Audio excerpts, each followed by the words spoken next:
Hello students of class 9. Today we will be doing chapter 4 from your English book, A Truly Beautiful Mind. This chapter is about the great scientist Albert Einstein. This chapter is a short biography of Albert Einstein. In this, some of his qualities are highlighted.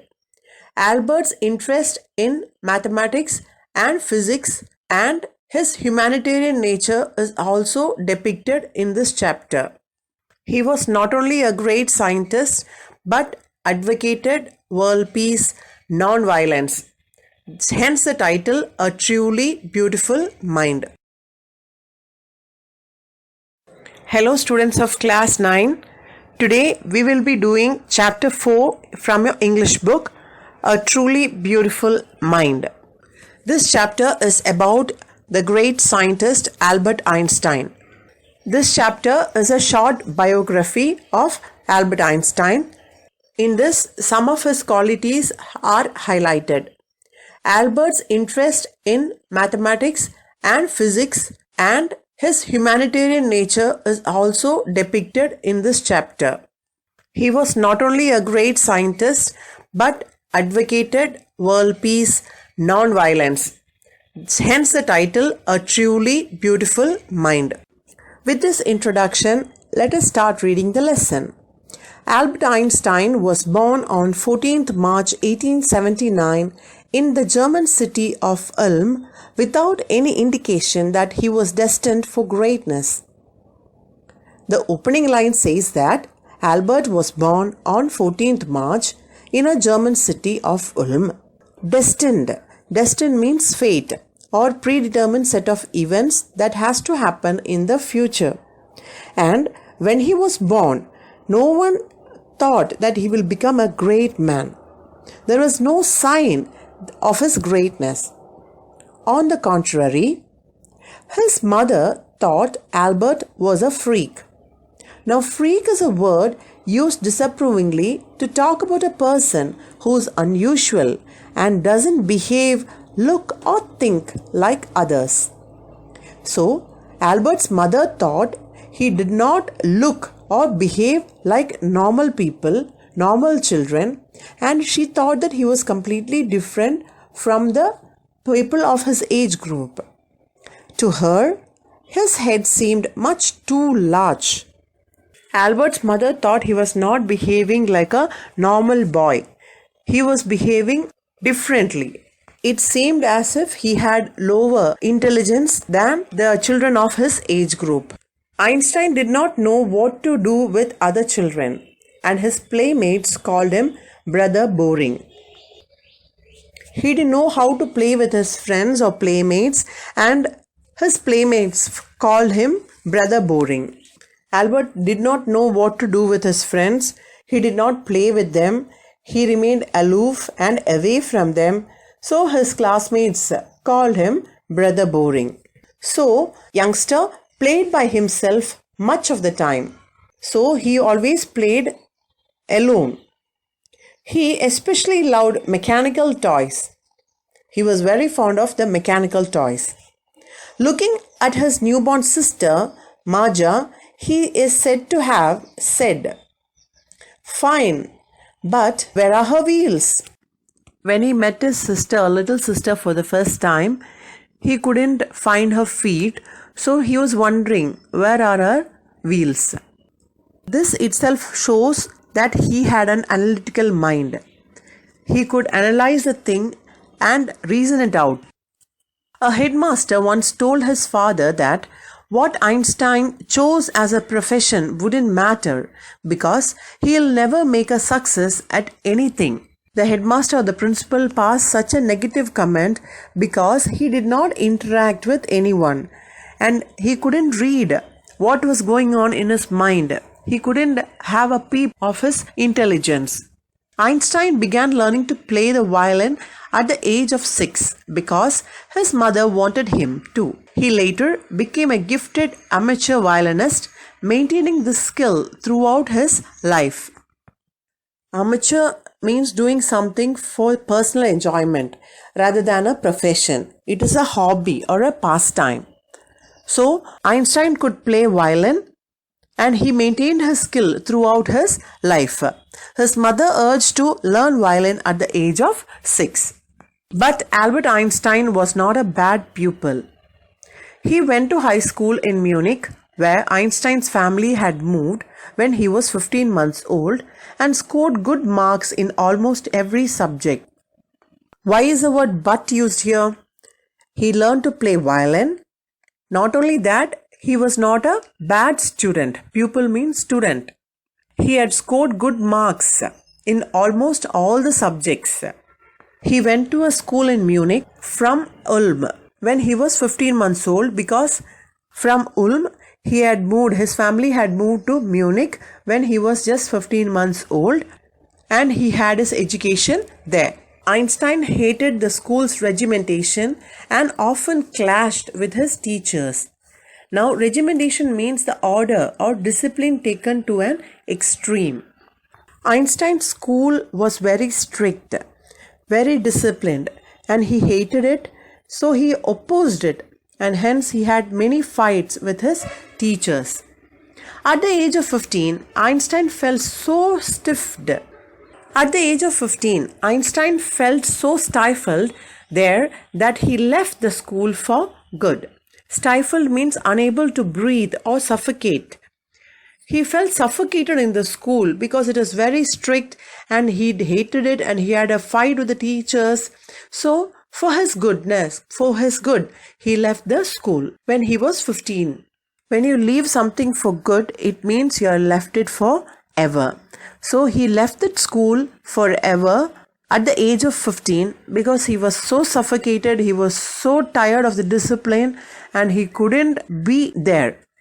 The previous year, Albert's parents had moved to Milan and left their son with relatives.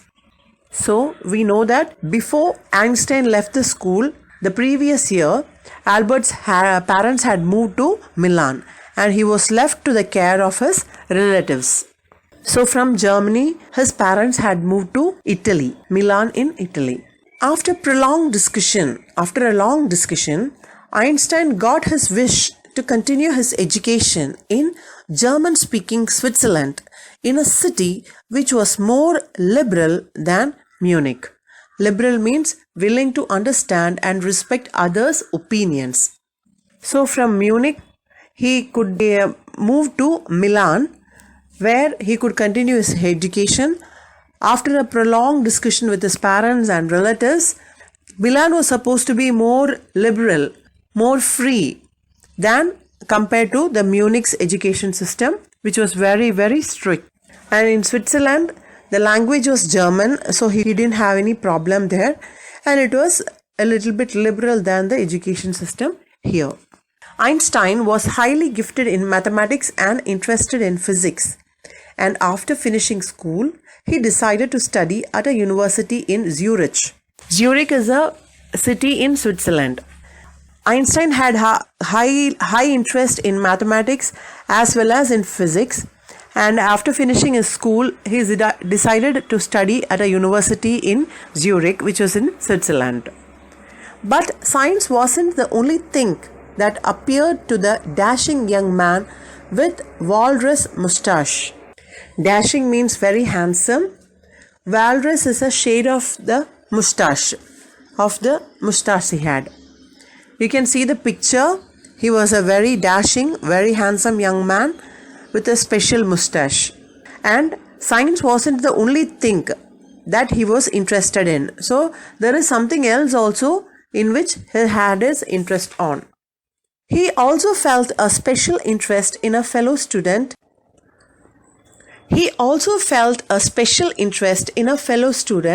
Mileva Mary, whom he found to be a clever creature. Apart from physics and maths, he had his interest in a fellow student called Mileva Mary, and he called her a special clever creature. He thought that she was very sharp and she was very intelligent. This young Serb had come to Switzerland because the university in Zurich was one of the few in Europe where women would get a degree. Mileva Mary is from Serb is called Serb because she is from Serbia. And why she came to study in Zurich? It was the only place where women could get degree. So she was in Zurich to get her degree. Einstein saw in her an ally against Philistines, those people in his family and at the university with whom he was constantly at odds. Ally is a friend or an associate, and Philistine is a word used disapprovingly to talk about people who do not like art, literature, or music. Einstein regarded Mileva as a friend or an ally because she was also interested in art, literature, or music, as like Einstein. To be at odds means to be against them, to be opposition to them. Who was the opponent?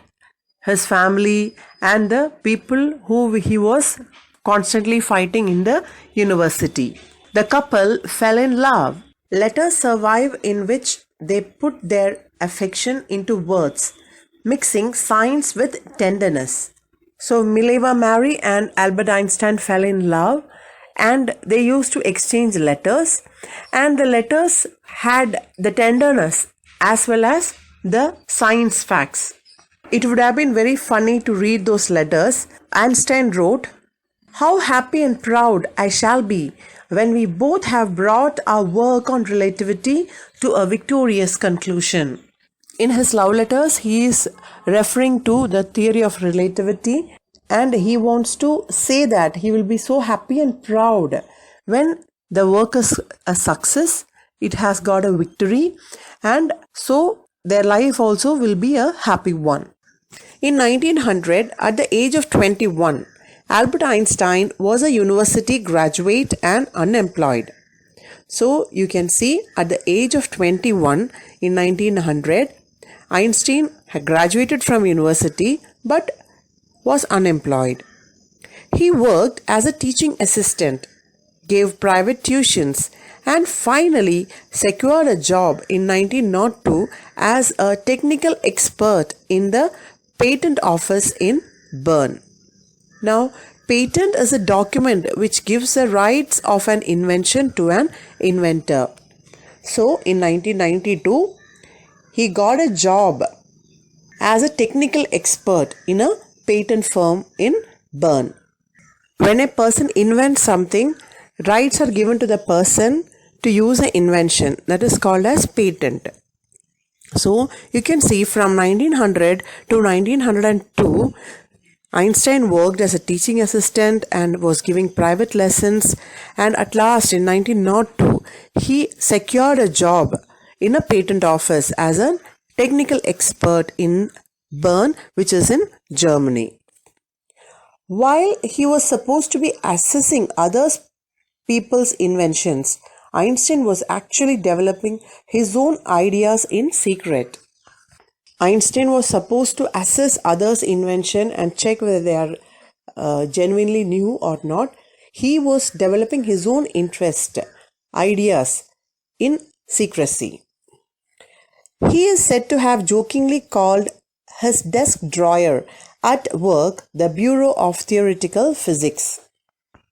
That is, he used to call the desk drawer in which he used to work as Bureau of Theoretical Physics.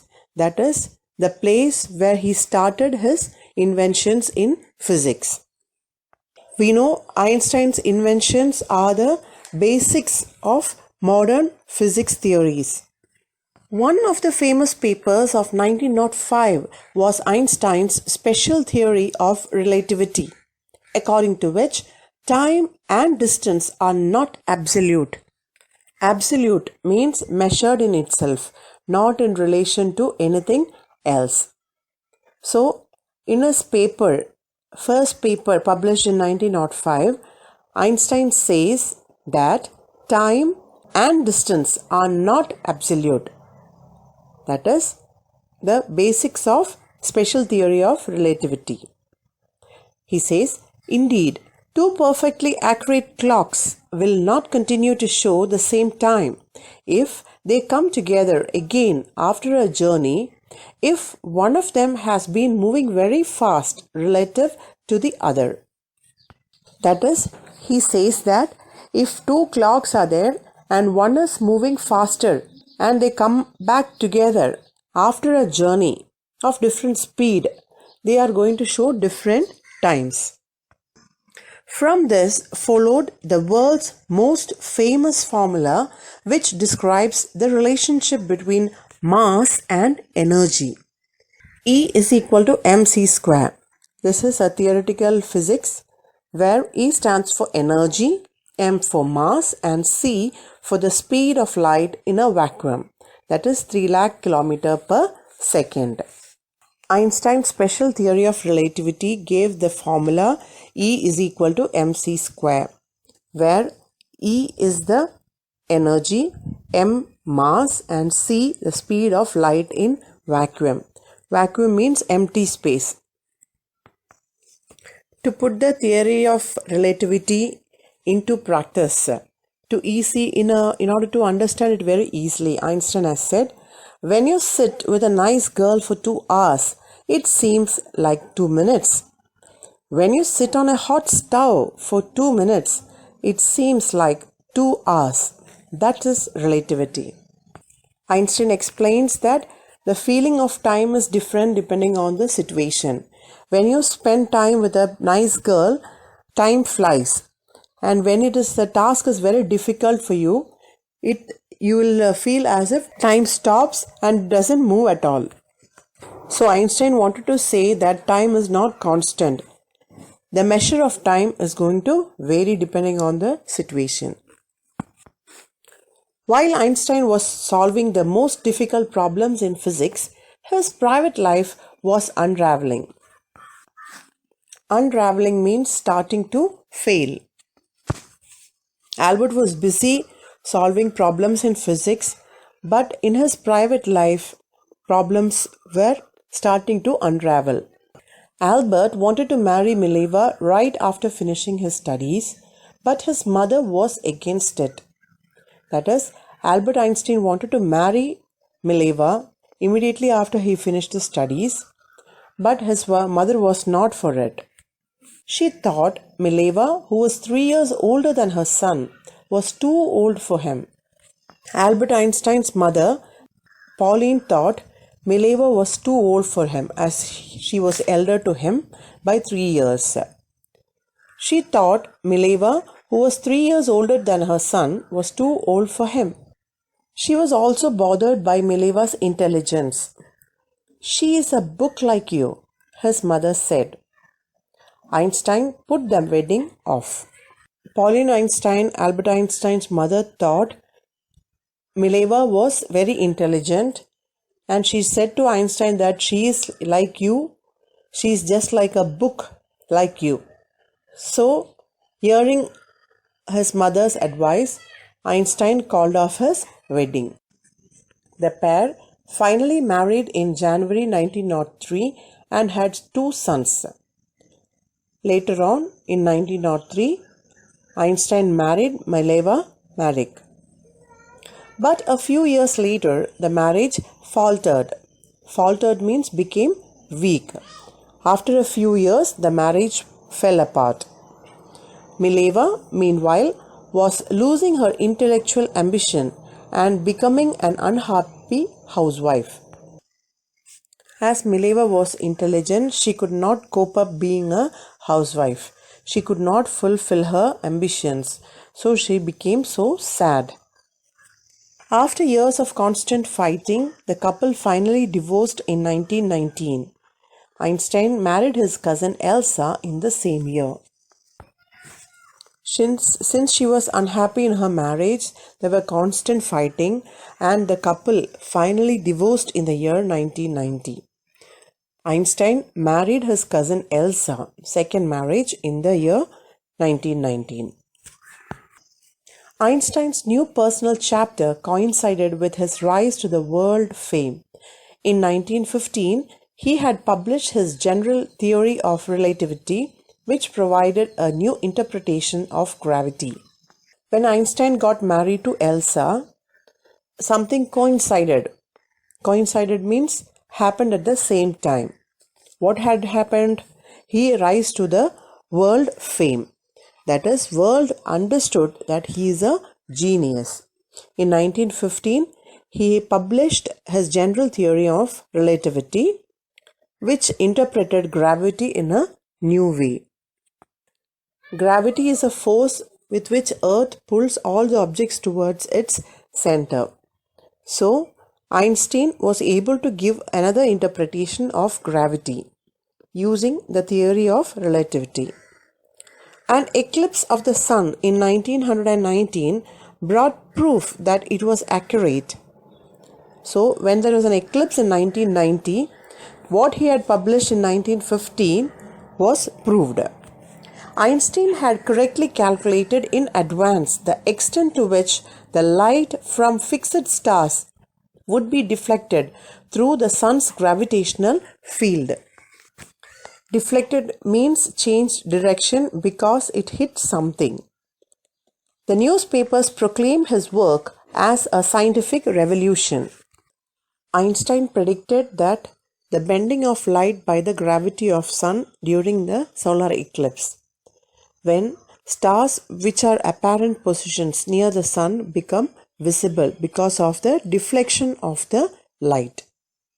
His theory in 1915 proved to be right when there was a solar eclipse in 1990, and he was able to calculate the extent to which light from fixed stars would be deflected through sun's gravitational field.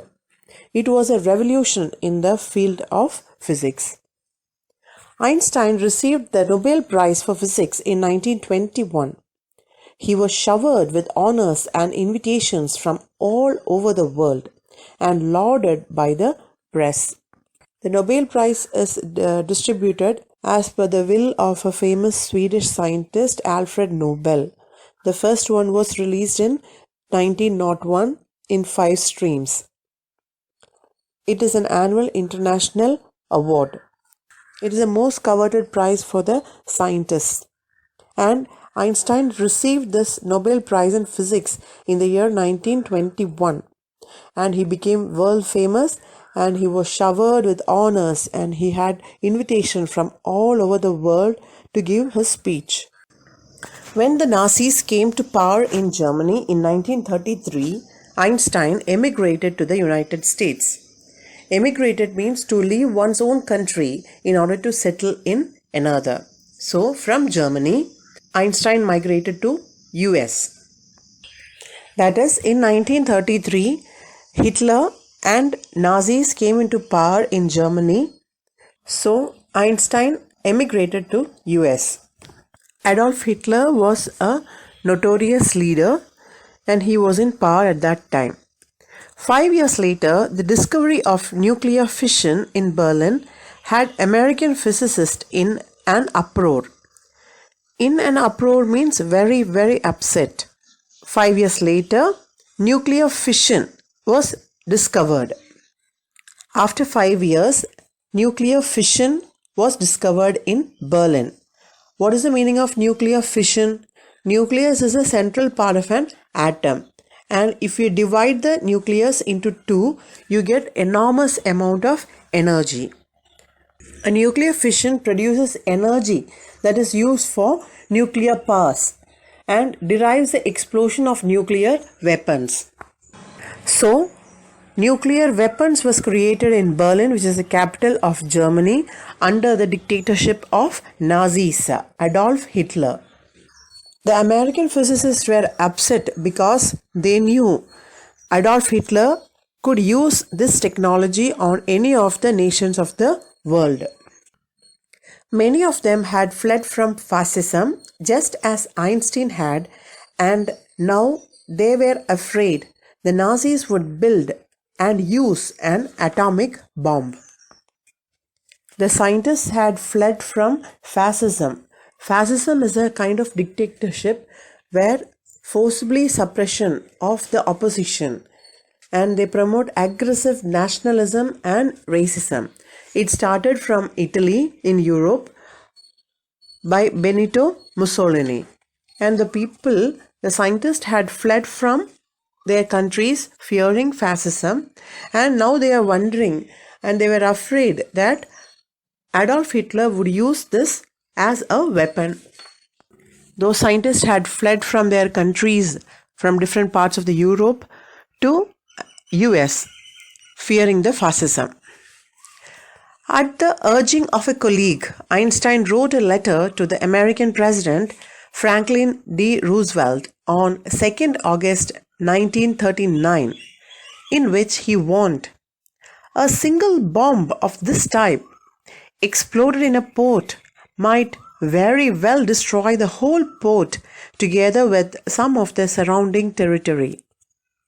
Urging means request. At the request of a colleague, Einstein wrote a letter about the casualties, the effect of such a bomb if it was exploded in a port. He says that if a single bomb of this type exploded in any part, it is having the capacity to destroy the surrounding territory completely. This shows the humanitarian nature of Einstein. He was concerned about world peace and the well-being of other people. That's why, under the influence of a friend, he wrote a letter to the American president, warning him about the consequences. His words did not fail to have an effect. That means it had an effect on the president. But what was the effect? The Americans developed the atomic bomb in a secret project of their own and dropped it on the Japanese cities of Hiroshima and Nagasaki in August 1945.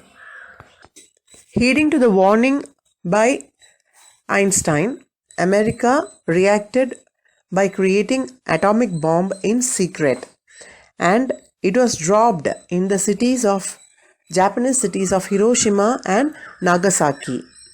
It was in World War II. The bombing was done to bring war with Japan and also to demonstrate the weapon of mass destruction to Soviet Union. So that was a reaction of Einstein's letter to the president. Einstein was deeply shaken by the extent of the destruction. This time he wrote a public missive to the United Nations. A missive is a letter, especially a long and an official one. So, deeply shaken by the extent of destruction in the bombing of Nagasaki and Hiroshima, Albert Einstein wrote a letter to the United Nations. The United Nations, or UN, is an international organization that helps to maintain international peace and security and to develop friendly relationship among the nations, achieving international cooperation. In it, he proposed the formation of a world government. Unlike the letter to Roosevelt, this one made no impact. After World War II, United Nations was formed. So he wrote a letter to the United Nations saying that there should be a world government to minimize all these activities. But this letter made no impact. It had no impact on those people. But over the next decade, Einstein got even more involved in politics, agitating for an end to the arms buildup and using his popularity to campaign for peace and democracy. At that time, he was helpless, but over the next decade, he made himself involved in politics and tried to end up the arms building and using his popularity to campaign for peace and democracy. He wanted peace and democracy in the world, so he started using his popularity in that cause. In the next 10 years, Einstein was involved in politics. His intention was to end up the arms buildup.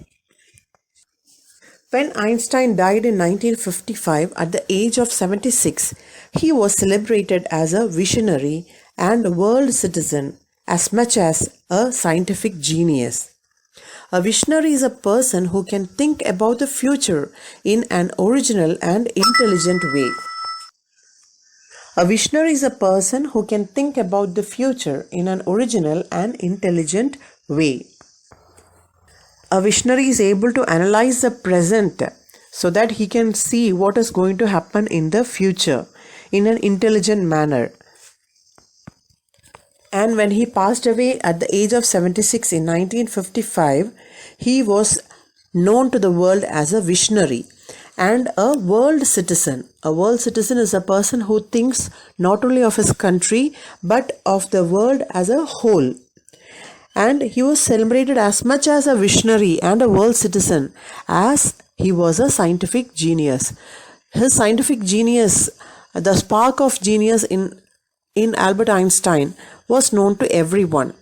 But at the time of his death, people could understand that he was not only a genius but a great visionary and a world citizen. So one important quality of Einstein is revealed here. He was a humanitarian also. He was a scientist, he was a great genius, as well as he was a great humanitarian. With this, we wind up today's session. Thank you for watching.